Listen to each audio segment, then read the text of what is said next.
leaders, for people who believe there's a better way to work. Well, hello and welcome back to Engage for Success Radio. Today's show number 593, edging ever closer to 600 shows, which is quite amazing, I think, when you stop and think about it. And today I'm very pleased to be welcoming some of my co-volunteers at Engage for Success back to the show to talk specifically about the latest Engage for Success Employee Engagement Survey. The 2025 report has literally just been published in the last couple of weeks. So I'm very pleased to welcome James Court-Smith and Dr. Sarah Pass. I'll introduce them properly in a moment, but they are kind of leading lights of that survey and very much those that are responsible for making it happen. So it's great to have them back on the show to talk about this year's report. But before we get into the meat of that, just a little bit of an overview really as to who Engage for Success are, if anyone is new to the show. Engage for Success is a not-for-profit movement. We are the UK's leading voice on the topic of employee engagement. We are all about raising awareness, running events, whether online or locally, and as well through our topic and sector-specific thought and action groups.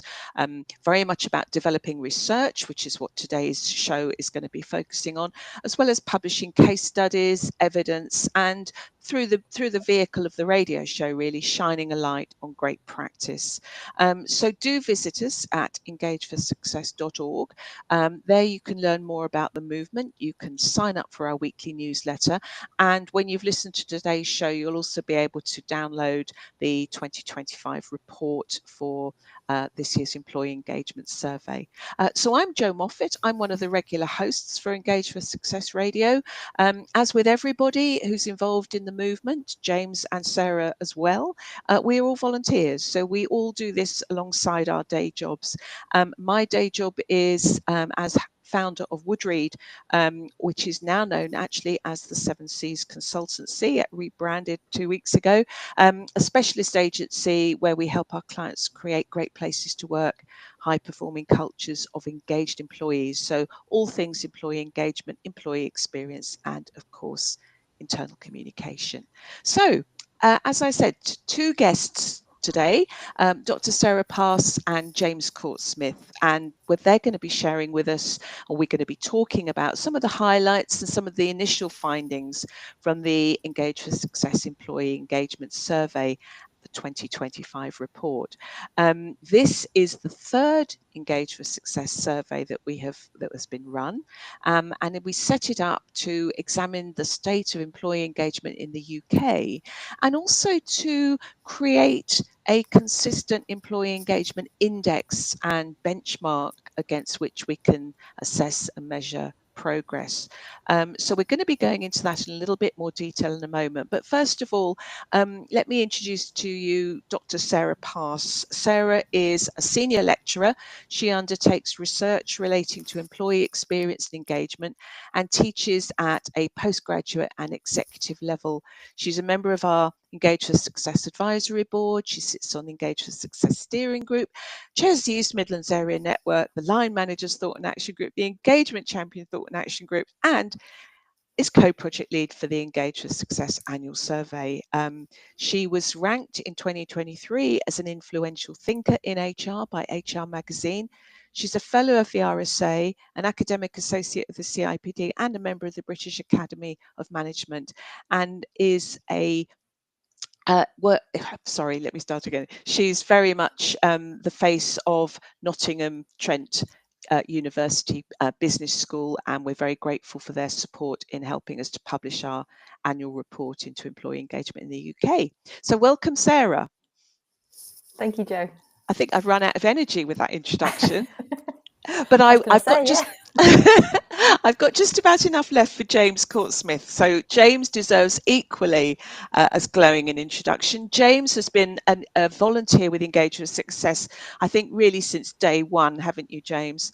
And James leads Still A Limited. Still A help companies make sense of the data they collect, and help them to put it to profitable use. And he does that for clients across multiple industries in Europe. James chairs the Engage for Success Steering Group. He also is a member of the Engage for Success Advisory Board. And along with Sarah, he's the co-project lead for the annual survey and is the visiting fellow at Nottingham Business School. So for the next half hour, we're going to be talking about some of the highlights of this year's report, some of the variations in engagement levels, some of the things that James and Sarah have particularly uncovered, but there's an enormous amount in it and we can really only skim the surface. But welcome to you, James and Sarah. Thank you, Joe. It's good to have you back. I know this is a regular annual occurrence for you two, isn't it? As we're now into year 3 of our employee engagement survey. I wonder whether we can just clarify for people, because we don't want people to think that they've missed a year. We're calling this the UK Employee Engagement Survey 2025 report. There wasn't a report or a survey in 2024, but this relates to the field work that we undertook in 2024, doesn't it, James? Yes, that's exactly right. And it's the 25 report because this is the year that we're in, but you're right, we're looking at data from 2024. Excellent. I suppose as you're our sort of data whiz initially, can we perhaps kick off with you, James? And I wonder if you could just, for the sake of our listeners who perhaps aren't that familiar with the survey in recent years, just explain a little bit about how we go about doing this survey, how it's perhaps different from the sorts of surveys that people may be familiar with through their own employers, for example. Yes, absolutely. So we use a representative sample of the UK workforce, which means that we're accessing responses from individuals across the country and have done that in all 3 of the years now where we've provided that measurement, because the purpose of it is really to provide benchmarks and indexing so that organisations have something to compare to. Right, lovely, thank you. And it is different in that we're talking directly to individuals and people across the UK rather than through the funnel of their employer. That's correct, isn't it? It is, yes. Mm-hmm. So we're not. In that sense, it's very different. But Sarah, I think one of the things that you've been keen to make sure, not just this year with this year's report, but from the very beginning, is that you've validated it against other sorts of employee engagement surveys, some of which are done as employees and through employers, and others aren't, in order to ensure that this is valid. Could you just talk a little bit about that for us? Yeah, definitely, Joe. So yeah, as James said, the data we get is directly from employees, from people across the workforce, and are representative in terms of across all ages, genders and ethnicity as well. But rather than a lot of engagement surveys that might be done in-house, which might potentially have slight bias or slight different angles or perspectives on it, we are talking people directly, but we wanted to make sure that therefore, when we looked at it, it was validated. So we use our the Engage for Success Index, which is based on 3 simple and straightforward questions. But we also use the engagement index that's used by the NHS and the civil service, as well as some very well-known and published academic measures as well. And we can see that our sort of simple and straightforward index and way of measuring engagement has a really strong relationships to other types of measures that are used in different types of ways. So we can see that it's not so much about the measurement that's being used. The stories, the relationships are the same. Understood. I wonder, are you able to tell us what those key questions are? Yeah, so we look around employee satisfaction. We look at loyalty. And we look at what we call advocacy, are you likely to recommend the organisation to others as well?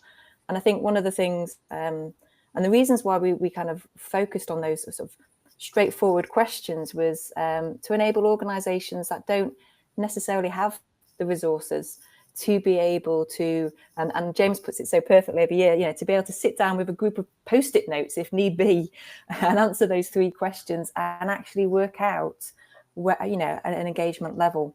but also those 3 questions and areas are very common ones used for those organisations that use much more sort of detailed and in-depth types of measures, so that we can get this comparison, or we can enable organisations to kind of benchmark against the data that we're finding. Yeah, when I introduced you, James, I said that one of the things that your organisation Stille does is to help companies make sense of the data that they collect. And I know this is something that's really important to you, isn't it? That what we're doing with this employee engagement survey is something that is able to be looked at and applied, whether an organisation has got 10,000, 20,000 employees, or perhaps whether it's an SME with 100, 200 people. Yes, absolutely. Really important. And as Sarah's just described, part of the reason we landed on those 3 questions, the satisfaction, recommending, and loyalty, is because they form part of almost all the engagement measures that are out there. So that there are lots of different engagement measures from commercial suppliers, but we have, and so that was the reason that we wanted to also use the civil services way of measuring engagement, and the NHS's, and the academic versions, so that we could check our measurement against theirs. And I think, again, it's already been put really well. The conclusions, the interpretation that you would draw are the same, whether you're using our engagement index, the civil services, the NHS's, a different academic one. So that gives us the confidence that what we're measuring is, yes, simple, but also robust. Robust, yes. Yeah, and we're tracking, and you can be reassured that that's robust. Yeah, absolutely. Yes. Makes sense. That makes sense. So $1 million question, I suppose, that people would like to know is, well, what's the state of play in the UK in the 2025 report? What's the headline for your index, or for our index? How is it looking? So it has shown a slight increase in 2024 after some sort of flatlining the year before that. But we know from the first survey that we ran, that really focused on the pandemic and getting people to reflect back at their experience before, during, and after the pandemic, that engagement is much lower now than it was before the COVID-19 years. Right. So Sarah, we saw, didn't we, as James says, a bit of quite a considerable drop as a result of the pandemic. I think, if I remember rightly, was it about a 9% drop in engagement? And we've seen it come back up, but it's not come back up to the level that it once was. Is that right, Sarah? Yeah, I mean, it was again, I'm trying to remember the figures here, but it was like a 13% drop. And then as we came out, it increased slightly. So overall, we were sort of 8% lower after the pandemic than we were before it. So, and although now, like I say, as James said, we've had a couple of years of stagnation where the engagement index just hadn't moved at all. We have seen a slight increase, but that, like I say, we're heading in the direction, but we're still quite a significant way away from where we were before the pandemic. But I think one of the key things as well is, that's an average figure, so that's putting in all the results. But when we actually look at individual variations, different things that organisations did, we could see that those drops weren't necessarily quite as big for some areas and some organisations, and were even bigger in other areas. So I think that's one of the great things with looking at the information and the data, was to see that what people's experiences and what different organisations do really does make a difference. Yes. Yeah. So again, going back to James's driver at Stille, helping companies make sense of the data. It's not just about making sense of it, is it? It's about doing something practical with it to make a difference. So what have you seen, Sarah, in the data so far that gives you comfort that actually there are organisations out there that are doing better? And if so, what are some of the things that they're doing differently, that their people report them to be doing differently, that are enabling them to do better? Yeah, so I think I mentioned obviously the drop during the pandemic. For organisations that were supporting their employees, developing their employees, engaging with their employees, that drop was much less, and they've rebounded to almost the same levels they were before. Whereas for the other organisations, that's not been the case. And certainly we can see on an individual basis. So, for example, one of the things we've seen consistently is employees with long-term health conditions or neurodivergence often have lower levels of engagement. But for organisations that support those individuals and provide reasonable adjustments, engagement levels are on par. It sort of levels the playing field.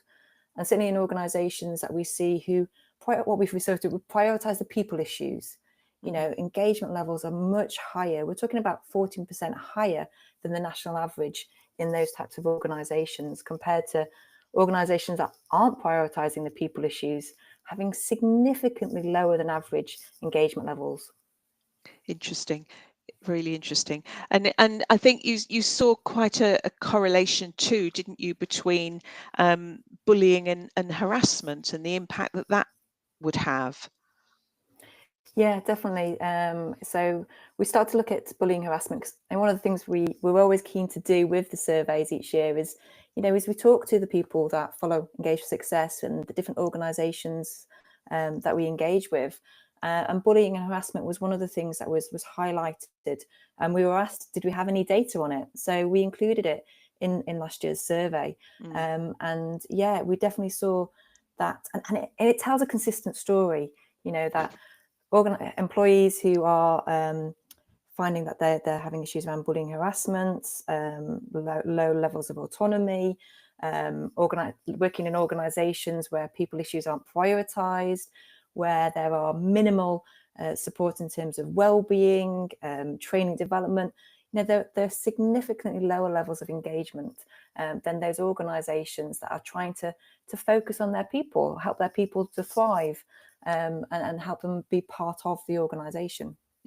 Interesting. James, I wonder if I could turn to you, because obviously the survey, as we said at the beginning, this is the third year now that we've done this survey, and it has grown, hasn't it, in terms of the scale of what we've been able to do, the kind of questions that we're asking, and the number of people that we're asking those questions of.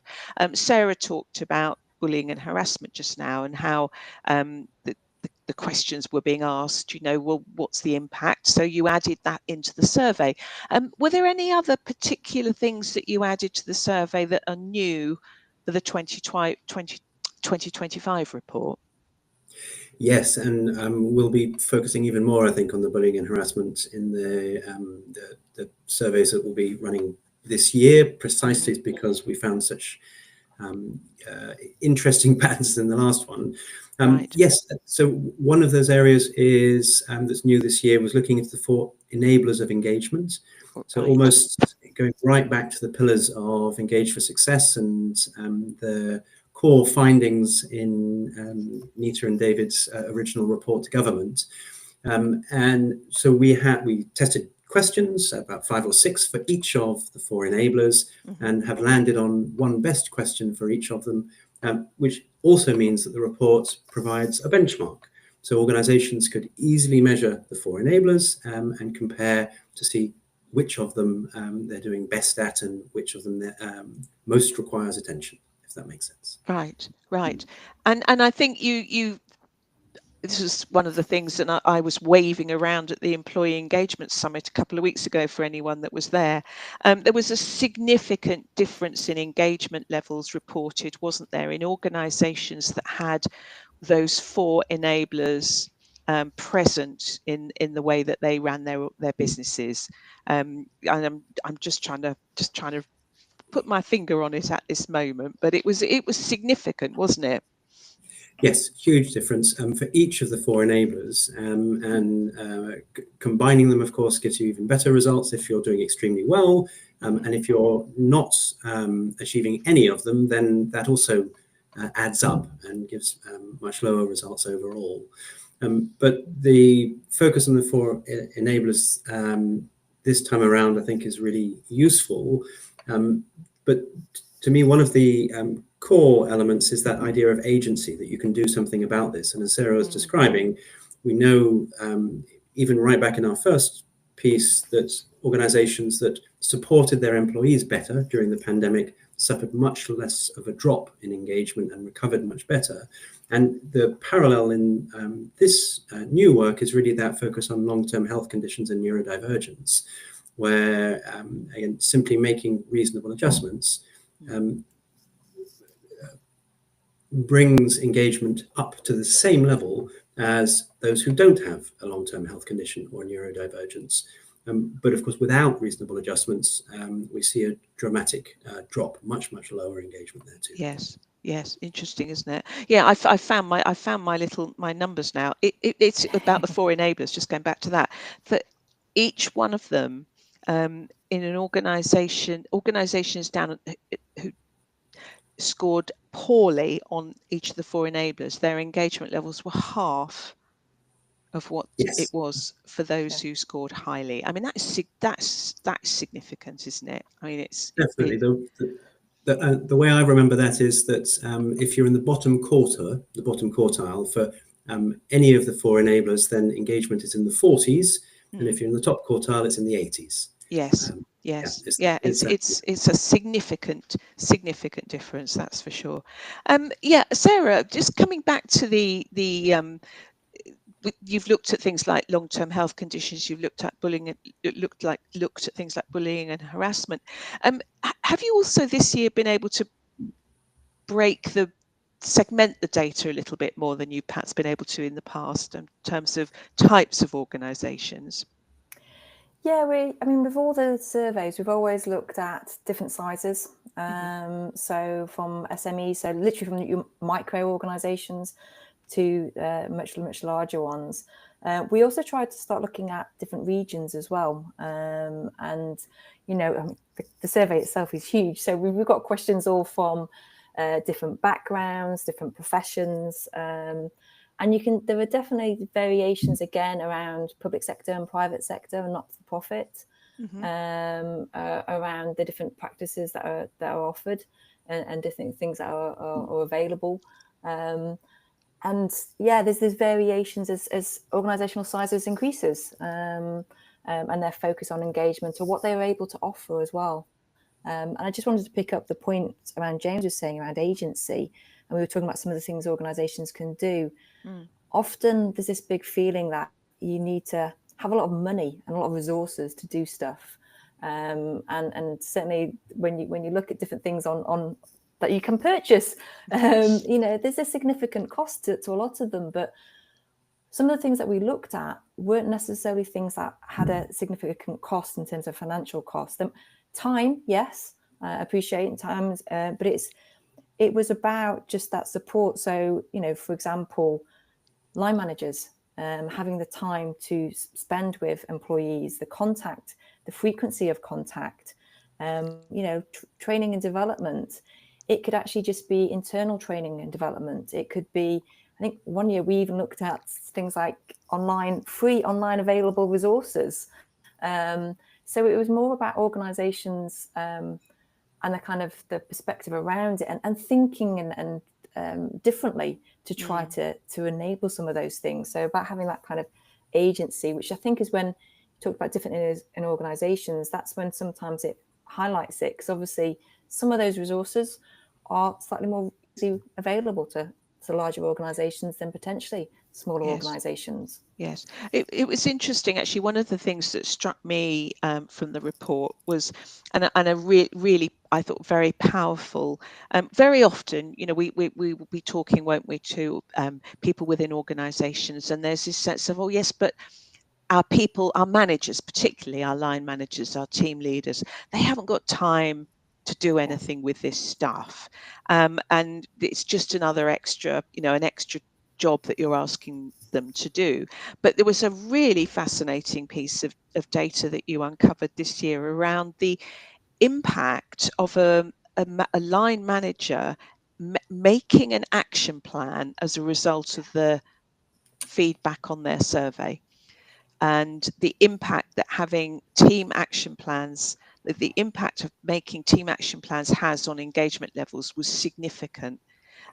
We saw that teams where they never did action planning, engagement was down at 50%.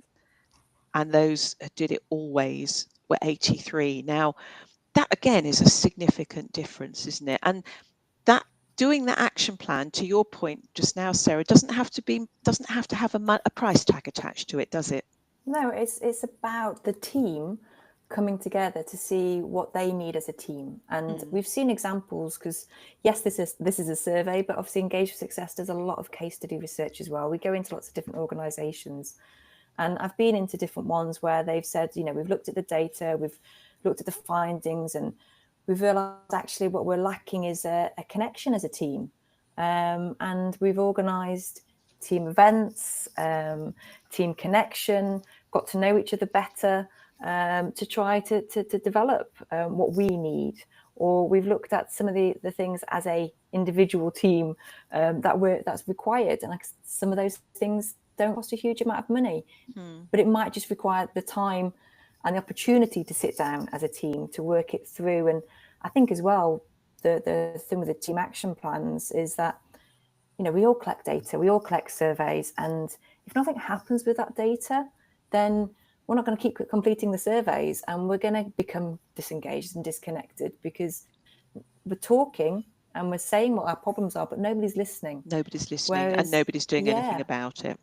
Exactly. Whereas if you can sit down with your team and you can look at, somebody's listening and somebody's giving us the time and the energy to respond and do something, then you feel heard, and it has a huge impact on our health, our well-being, and our engagement. I mean, it absolutely, and just pulled something out of the report now that you uncovered that respondents from SMEs, those identifying as LGBT, and individuals of over 55 years of age reported that their teams were less likely to have action plans. So again, you're immediately seeing in those sectors, in those audiences, the impact of there not being action plans put in place. Yeah. Really interesting. And for me, I've certainly worked with clients over many years around engagement, that there are really two ways that you approach it. One is the top down, the leadership team looking at the results, perhaps adjusting a policy, a system, doing something about the patterns that they're seeing. But the other is the bottom up, the teams action planning, as Sarah's just described. And often there's a need to demystify all of that, because it sounds a bit onerous, but really it is those straightforward, simple conversations that just require a little bit of connection time. I won't repeat it because it's been described so perfectly. But that is what really makes the difference. And I would say 80% plus of progress on engagement, in my experience, comes from that bottom up team level actions rather than from the top down leadership teams doing strategic things. Both are needed, of course, but yes. By far the most powerful is the team action planning. Excellent. Thank you, James. We've got a couple of minutes left, and obviously we were never going to get into everything in the report, so I will urge people to go to engageforsuccess.org and search for Employee Engagement Survey 2025 report. But I'm going to come to each of you in turn just to close this off today, and ask you if there was one thing that you really want people to take away from the report this year and remember. What would it be? It doesn't have to be something new. We may already have mentioned it in the last half hour, but the burning thing that you think, yeah, if only I could get this across to people, I'd feel my work here is well on its way to being done. Sarah, let's start with you. I was fearing you'd come to me first. Trying to narrow it down to one is quite a challenge. I think there's quite a few that are, like you say, consistent stories that we're having. I think for me, probably be around those simple things like reasonable adjustments. Yes. People with long-term health conditions are not having a good experience at work. They have much higher levels of unmanageable job stress, presenteeism, and bullying and harassment as well. But having reasonable adjustments, feeling that they can disclose their long-term health condition or their neurodivergence to their employer, and their employer respond in the way that they should by supporting them, just levels the playing field on engagement. And just the thought that might help somebody just have a better day is probably one of my key things. Okay, thank you, Sarah. James, you've had a little bit longer to think about it than I gave Sarah. So, what would you say? So glad Sarah chose that one. I was stuck between that and a second. For me, it would be the engagement and attitudes to work. Mm-hmm. For example, we show that where engagement is low, people are much more likely to think that a job is just a way of earning money and nothing more than that, or that they would not enjoy having a paid job if they didn't need the money. And the parallel I would draw there is the impact that poor employers have on our national workforce. And I think in the productivity and sort of finance acquisition space, the idea of asset stripping an organization is, we all understand is a terrible thing and people shouldn't be doing that. Well, I think the parallel would be that poor employers are stripping asset from our national workforce by damaging people's attitudes to work, far beyond just the impact they're having on their own workforce and their own profitability. Lovely. Thank you. Thank you for that, James. And of course, that is so key, isn't it, to the big discussion around the whole need to try to keep Britain working and keep people in work and doing good work at the same time. So Dr. Sarah Pass, James Court-Smith, thank you both very much for joining us today and giving us your top line insights into this year's report. Thank you very much for listening to Engage for Success Radio. Don't forget, you can download or stream any of the great shows from our archive at any time. Just visit engageforsuccess.org. That's where you can also get involved in the movement if you would like to do so. And as I say, that is where you can download our latest employee engagement survey and index, the 2025 report, which we've just been discussing. So thank you very much, James and Sarah. Thank you again, and goodbye. Thank you, Jo. Thanks, Jo. Engage for Success Radio, raising the profile of employee engagement and shining a light on good practice for people who believe there's a better way to work.